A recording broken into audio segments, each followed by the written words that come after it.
There is no denying that reading is cool again. BookTok is blowing up. Celebrities are posting online with their books that they're reading. There's an online trend of hot girls read. You can even buy slips with reader on it to really signify to everyone that you are one of those people that reads Joan Didion and Eve Babbitt's. And with this popularity and the persona of being a reader, of course, also comes a lot of criticism. There's this online war against fake readers. People who only read romance or smut are seen as not real readers. Colleen Hoover fans are looked down upon by classics fans. People who only read for enjoyment should really pick up a classic or non-fiction in a while, because that's not real reading. But then the people who read Sylvia Plath and Albert Camus are actually also fake, because they're clearly only reading to seem intellectual. Actually, everyone on BookTok or Bookstagram is clearly only reading for the aesthetic of it. People should critically engage more with the books they read, but the people who annotate too much and put too much tabs in their books are also clearly faking it. Today, I want to talk about the book girly Joan Didion Albert Camusification of reading.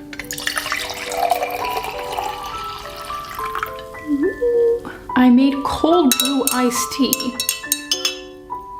Oh! Whoa! Okay. Ooh, I like that. I want to start with a little anecdote. So, if you've been watching my channel, you know that I'm obsessed with All About Love by Bell Hooks. This is one of those rare books that was never recommended to me by anyone. I didn't hear people talk about it online. I just found it in a bookstore. I ended up loving it so much that I kept begging my friends to read it. I've annotated so much. And then about half a year later, I walked into Urban Outfitters in the home decor section, and I saw that there was multiple stacks of this book lined up right next to the boob-shaped mugs and the frog-themed toothbrush holders, as if this book was just another trendy miniskirt on the rack. I also found out online that there was kind of a meme going on of men often photographing themselves with this book on their dating profile to appear like someone that has interesting opinions about love and is very open. And suddenly this book stopped just being a book I loved, because I suddenly became aware of the image that surrounds this book. That this book has kind of become a fashion accessory that people put in their bag to appear intellectual, to appear having philosophical ideas about love. And it immediately made me question my own love for this book. I was thinking, oh my gosh, did I also fall into like this trap? And more importantly, did I unknowingly all this time look like a fake intellectual for parading around this book that people are using as a fashion accessory? Did my authentic love for this book seem fake because it had been so commodified on the internet? I think this is a great example of how what you read and what you choose to share with other people that you read have such an impact on the image that we create of ourselves. And that is what I mostly want to dive into today. And I want to do that by kind of going along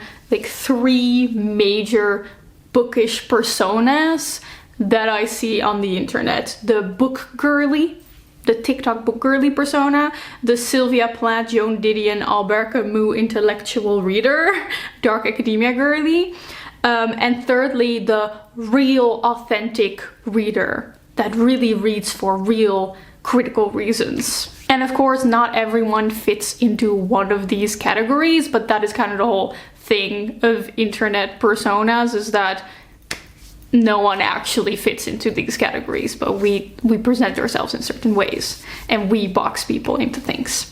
I'm getting very cozy on the ground. I love sitting on the ground.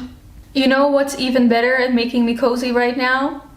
A cute pair of socks. This video is sponsored by Bombas. They make the most comfortable socks. Built-in arch support, nature feeling materials, and no annoying seams, because oh my god, I hate those. I love their dressy socks. I think a cute sock can really whimsify your entire outfit, and I'm especially obsessed with this cherry one. And their sports socks are also super comfy when I go for a run.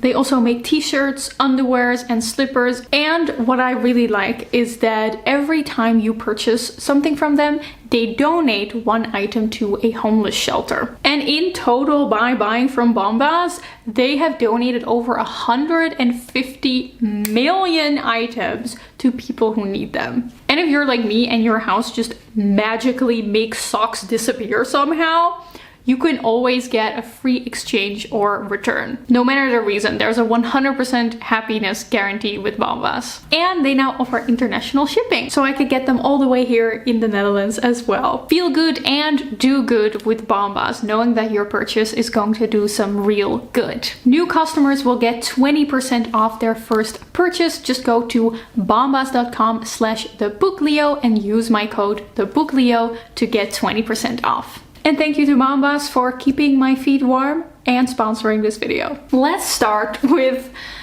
the book girly. When I'm talking about the book girly, I'm talking about the girl that watches a lot of BookTok, maybe posts on there. She is associated with reading fantasy, maybe reading smut, maybe Colleen Hoover, reading romantasy, fantasy novels. The aesthetic is very white, very girly. She likes to drink matcha, she likes to get her iced coffee. She's very relatable, just like you and I. There's a lot of relatable content about what it's like to be a reader girly, to sit with your friends on a comfy bed and reading books, to disappear into other worlds. But it's also this type of girly that is associated with the too many words girl, if anyone remembers that. The girl that complained about there being too many words on the page of the book that she was reading and kind of became like the poster child for hatred of these types of girls that, according to the internet, aren't actually critically engaging with the books that they read. Their reading is just very shallow, very surface level, and therefore not real, not what you're supposed to be doing with books. The book girly aesthetic is very fun, it is very relatable, but it doesn't really fit in our general idea of what a person who reads is, like an intellectual person that reads for challenging themselves. Now, I have never self-identified as a book girly, but I sure as hell have been perceived as one. I got into reading and became a big reading fan when I was around 16 years old, or maybe even 15, mostly when I discovered the Twilight books, and in a continuation of that discovered a lot of young adult fantasy novels, and all of my friends were reading these books, and it just made me so excited about reading as well. Being someone who reads has never really made me feel revered or seen as an intellectual. It mostly just made me feel like a nerd. Like, I was one of those people that actually read the required reading books and maybe even enjoyed them a little bit. That did not make me cool. I was just a nerd. And then on top of that, I was very, very aware of the fact that the types of books that I was reading, they didn't really give you any kind of intellectual currency. You know, Twilight, The Hunger Games, The Lunar Chronicles. I've been like in this online book space for almost 10 years now, and I have had to endure many comments about not reading real books. For example, a few years ago I posted my top 10 favorite books, and I got a comment that said, "What a bunch of young adult crap," when only half of the books that I mentioned were actually young adult books. And those young adult books I mentioned because I read them when I was, you know, a young adult. Reminder that there are books that are not young adult novels. They do in fact exist and you should read them. Again, on a video where it is not implied that I only read young adult novels. This is simply an assumption that people make. The Hunger Games, really? I thought this was a book about reading critically. Technically, this comes from a good place of people wanting others to read critically, to really intellectually engage with books.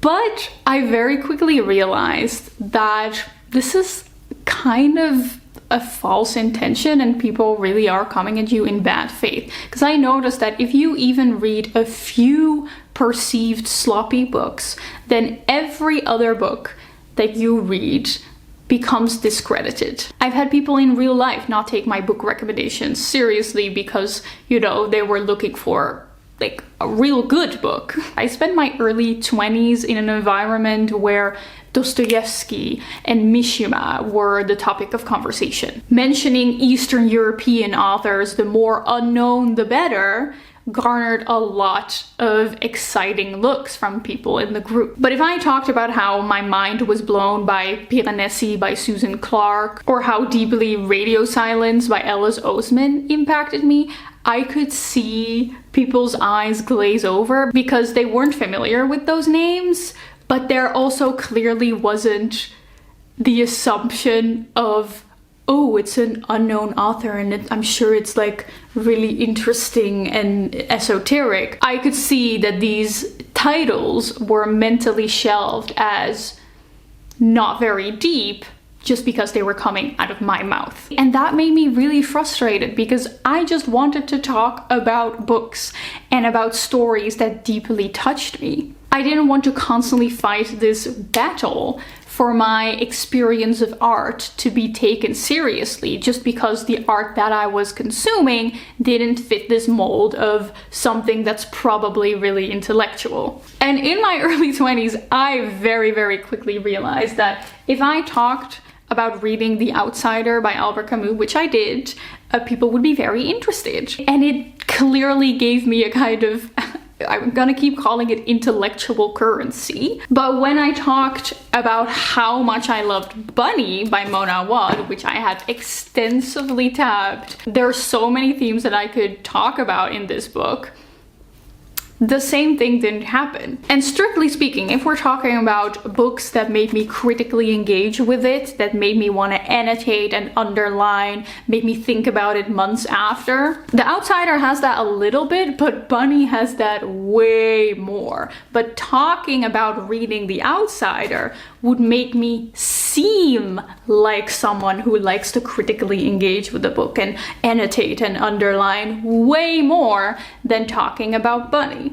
Even though, for me, it was more true with Bunny than with The Outsider by Albert Camus. And I think this has like subconsciously caused me to slowly move on from being a typical book girly to moving into the territory of the Sylvia-Plath-Joan-Didion Albert Camus intellectual reader.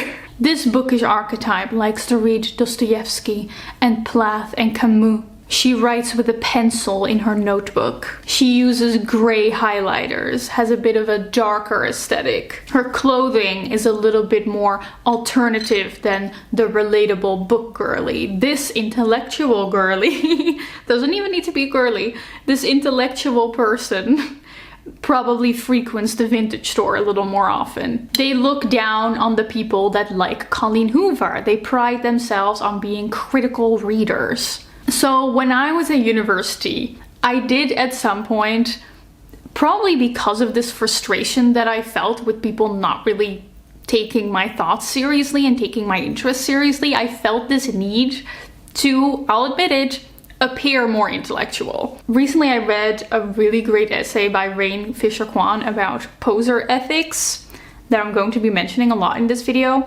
but she writes about why she reads and why people have the desire to read and how this is often intrinsically linked with the desire to be seen as an intellectual person. She says, for many people, one of the primary reasons to start reading is in the hopes of being seen as the type of person to read. This was certainly a large part of why I started reading, and I'll admit it if no one else will, still to some extent an ongoing incentive.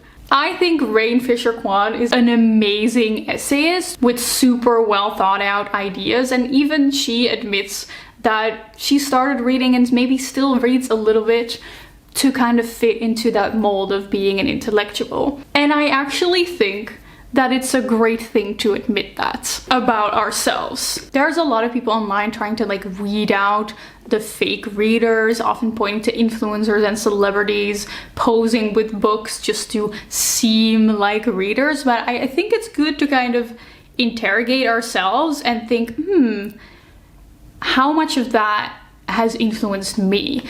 I personally definitely didn't get into reading to appear more intellectual, but I think it definitely contributed to me picking up more classics when I was like around 20 years old. I read Camus that year. I read The Myths of Sisyphus. I read the classic dystopians. I started reading more nonfiction, and I did feel really cool for reading philosophy novels. A few years later, I became obsessed with watching TikToks of these Joan Didion, Sylvia-Plath, Albert Camus readers. I loved that these were such well-spoken girls that had already read all of Dostoevsky's work and Nietzsche's work and embodied a type of intellectuality that I only hoped I could reach at 18 years old. I guess I was, for a little bit, the type of person that gets criticized for reading only certain books just to appear intellectual. And I was definitely not the only one. I think many of the readers that really focus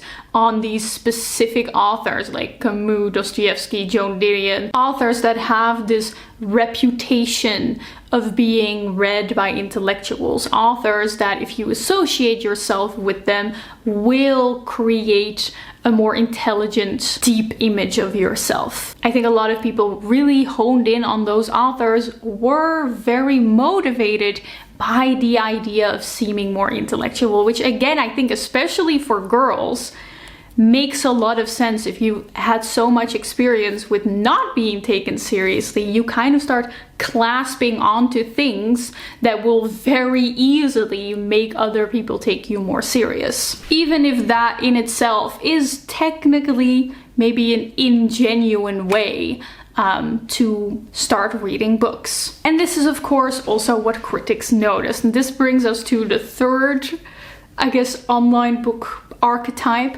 the real reader trademark, that calls out other people for not reading for real reasons. Together with the Sylvia-Plath readers, they will call out the book girlies for not reading real, deep intellectual books, for not critically engaging with books in the way that you should. But the real reader trademark will also call out the Sylvia-Plath readers for only reading for the intellectual clout that it gives them. And this line of thinking is everywhere on the internet. People love calling out fakeness. Like I already talked about, people making fun of guys on Hinge posing with All About Love. Or consider those countless pictures and videos of people reading in public being ridiculed by the internet for being performative, for only reading to attract women, or only reading to seem cool. You know, of course, there are all these people online that are not real readers, unlike us, who are, of course, real readers. Here's the thing, when we critique others for faking their image, it puts us in the camp of the good ones, the true, authentic ones. But in doing so, we are also participating in image creation, in creating a certain image of ourselves. It's just that the real reader trademark is very invested in presenting themselves as a true, authentic, real reader as opposed to the fake ones. These people are criticizing other people for only reading for the aesthetic of it, and that they are too focused on like gorgeous bookshelves and pretty covers, and they're posting selfies of themselves reading at the beach. But by going online talking about how they're criticizing this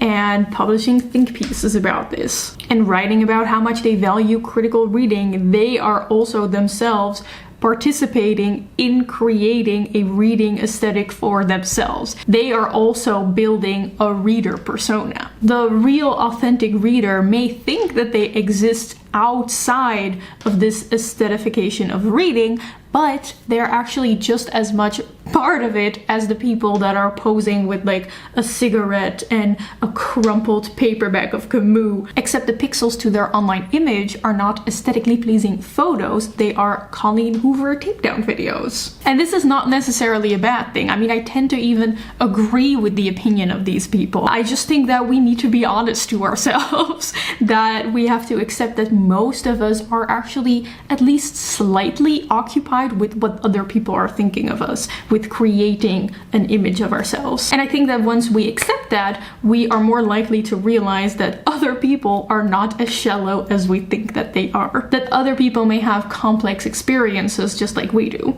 Don't we all sometimes do things for the image that it creates of us, especially if you are one, young and very occupied with what other people are thinking of you, and two, on the internet and constantly exposed to the internet. I don't think I have to go into explaining how being online really encourages you to commodify yourself, to brand yourself, to present yourself in a certain way. And if that's all you're consuming every day is just all these people that have these perfectly branded personalities, that's gonna influence you. It's gonna make you feel like you also need to think about how you present yourself to the world and what types of books you can talk about to elicit a certain response from others. The real authentic reader trademark is very focused on weeding out the fakers, the posers. But whatever poser entails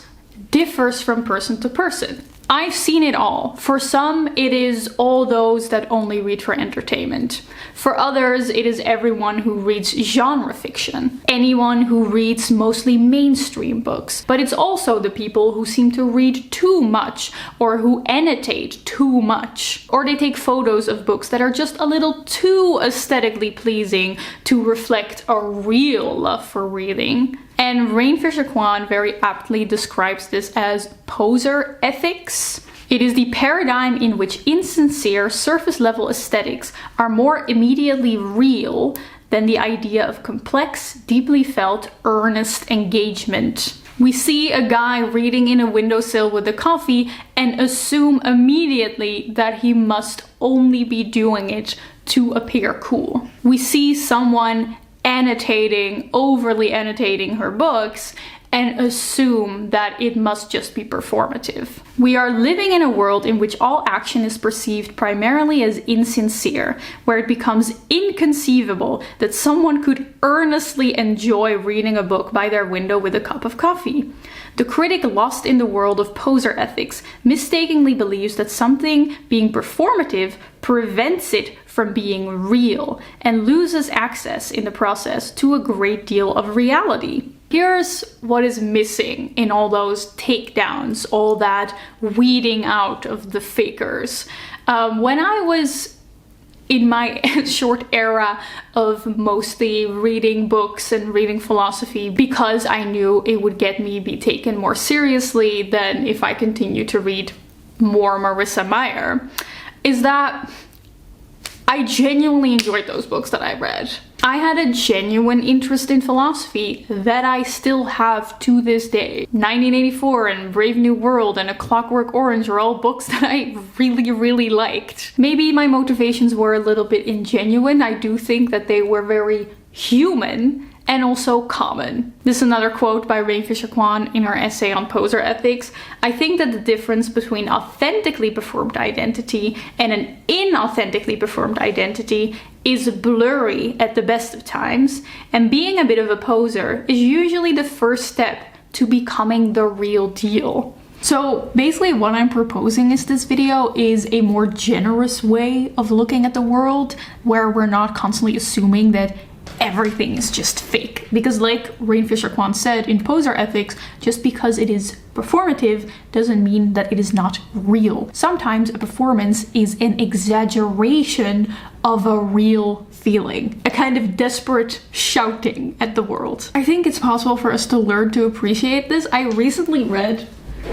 let me grab that. I read an essay by Susan Sontag, Notes on Camp, and it really made me think of this video. So camp is like a taste. It's like a certain way of looking at art. Camp loves the artificial, the extravagant. It focuses on style instead of content. It is a love for the exaggerated, the off. So if you are reading on a windowsill with a cigarette, touching your lips, mimicking the cover of your copy of Simone de Beauvoir's The Woman Destroyed, maybe you're being a little bit performative, but it's also a little camp. According to Sontag, camp understands beings as playing a role. So it understands the metaphor of life as theater. You know, we're all beings playing a role, but instead of feeling frustration at that, it chooses to just enjoy it. It accepts performance as a part of life, and it just enjoys the style and the passion behind it. The critic lost in the world of poser ethics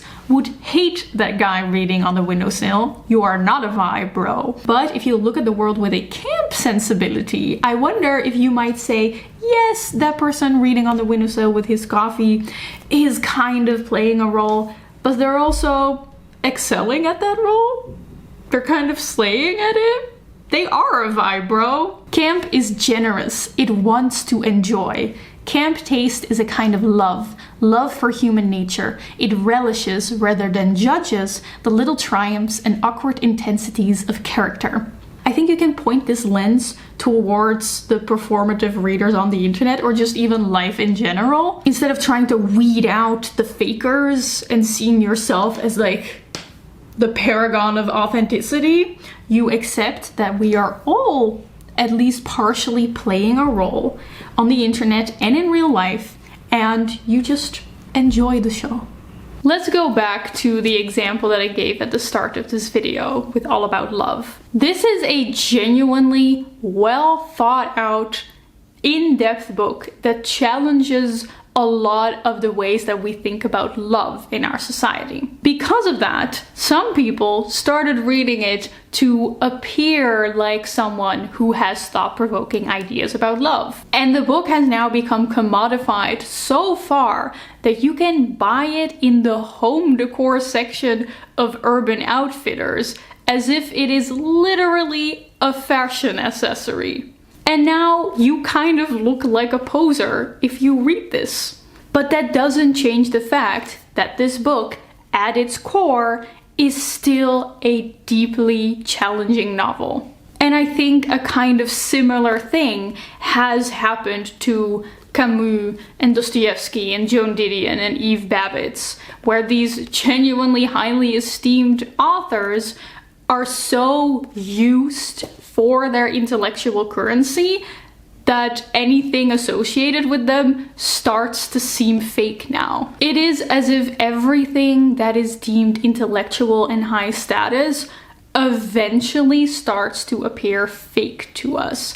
Even with reading itself, which is something that is deemed as very intellectual, now tends to garner a lot of suspicion if people see you do it in public, because people are so quick to suspect that you are probably doing it for fake reasons, for inauthentic reasons. I also think it's interesting to see how this attempt to stop people from reading performatively and reading for real reasons is having the opposite effect, because people are now afraid of showing their authentic love for reading out of fear of being perceived as performative. I tried reading on the train, but this image projected itself onto the pages like an unskippable ad. I really like taking my book on the train. It stops me from looking at my phone, but now every time I do it, I am so aware of what I look like and that I look kind of pretentious and fake. It is like a new kind of performance anxiety. Not the fear to perform, but the fear of being perceived as performative. Don't we all sometimes read certain books, wear certain clothes, do certain things just to exude a certain vibe? Are we not allowed to try anymore? Isn't it okay to go through a little fake moment to figure out what we actually like? If we go back to early 20s Leonie, that at first started reading because of a genuine love, but didn't really get taken seriously because she was reading young adult novels and fantasy and romance. That same Leonie that then got interested in more literary books and philosophy and reading English classics. There was this constant push and pull in my mind between a genuine interest in literature and philosophy, but also chasing that because I knew people would take me a little bit more seriously if I had read those books. There was a push and pull between being performative and being real. It wasn't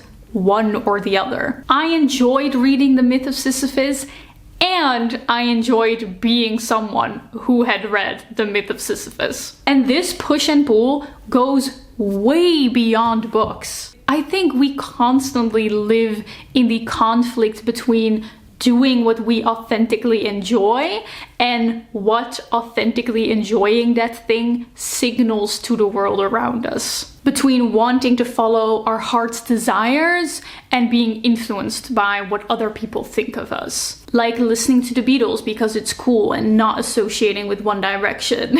Or getting really into One Direction because you really love being part of the community. Testing the waters at your new workplace to see if they like your weird humor, or if maybe you need to tone it down a little. Following fashion trends to fit in, or deliberately going against them. Maybe also because you want to fit in with a counterculture. So much of life's problems and stories about being human boil down to the conflict between wanting to be ourselves and wanting to be liked by others. This is such a universal experience, such a core part of being human, that it baffles me that we cannot conceive that other people experience this in the same way as we do. That we cannot assume this complexity in others. That instead we just assume that another person is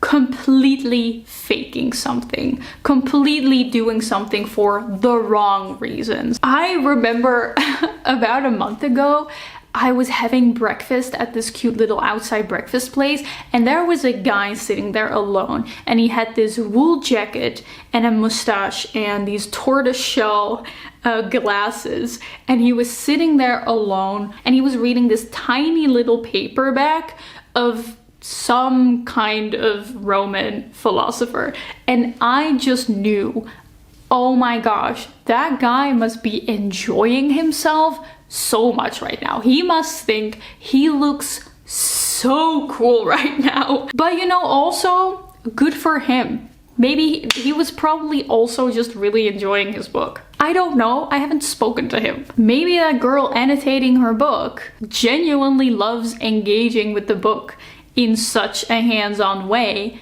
and also kind of enjoys the TikTok likes that she gets for it. Maybe that guy reading in the windowsill is a genuine lover of books and enjoys looking cool in his windowsill with his little paperback. Like I said, when I was 18, I was deeply frustrated that people just assumed I wasn't critically engaging with the books I read just because I was reading young adult books. So what I'm trying to say is I think a lot more people are deeply engaging with the books that they read than we think that they are. And I think that if we all just recognize that we are all complex humans, that sometimes do things for ingenuine reasons, that sometimes do things just because we want to be liked by others, then we start seeing that when other people are being a little bit fake, it doesn't mean that they are now entirely 100% fake readers doing it for wrong reasons. And if you are continuing your crusade against the anti-intellectual fake readers, ask yourself, what aspects are you looking for? What image is on the wanted poster? And does that image actually tell you anything? I don't think there's any use in trying to figure out who is performative and who is genuine based on surface level outside signifiers, like what type of book they are reading or what aesthetic they exude. Instead, maybe have a conversation with them. actually talk to them about books and see what they have to say. I want to clarify here that I do believe that anti-intellectualism is a real problem and that we should encourage each other to read critically and engage more with all the media that we just mindlessly consume. But this video just simply isn't about anti-intellectualism. I'm just here focusing on our tendency to divide the world in inauthentic readers and posers. Actual critical readers and people who read in the wrong way. If we want to be critical, then we also need to look at ourselves and our own performativity. Okay, what I want to hear from you guys in the comments is your best story of a moment that you yourself were being a little bit of a fake reader, or when you read or did something regarding books that was maybe a little ingenuine or a little occupied with wanting to belong somewhere. This was like a little bit of a more rambly ideas-based video instead of like a researched video essay. I kind of try to make it a little bit more like a personal essay where I give my own opinions and give some anecdotes about my own life. So let me know if you enjoyed this format.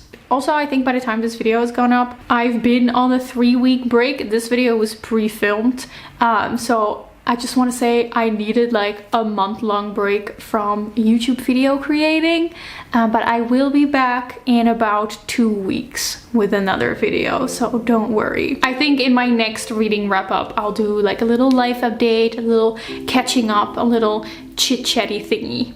With that, I am going to end this video. I really hope that you enjoyed this video. I hope you have a wonderful rest of your day, and I will see you soon in another video very soon. Goodbye!